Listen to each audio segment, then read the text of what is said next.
मला जर गोधडी बनवायची असेल तर साडी घ्या, साडीवर या, नरम साडी घ्या आणि त्याचे लेअर पद्धतीने 1 2 3 4 5 6 7 8 8 लेअर घेतले. छान पट्ट्या कापून घ्या. अशा पट्ट्या कापायच्या गोधडीच्या कापायला लावल्यावर अजून ते गोधडी सुंदर दिसते. आता आपण हे गोधडी शिवू. जसं हे घेतलं आपण कापून वगैरे, तसं आता याच्या काठावर शिलाई मारू. सरळ शिलाई.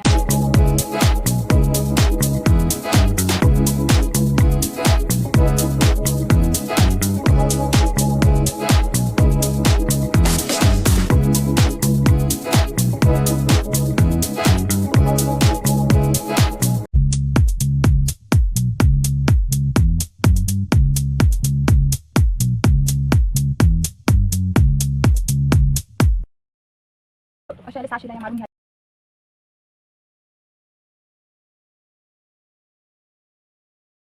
हे बघा, आता हे दोन्ही कडून अशा शिलाया मारून घेतल्या. हे शिलाया मारणं झालेल्या आहे. आता याला जोडून घेऊया बोथरीला.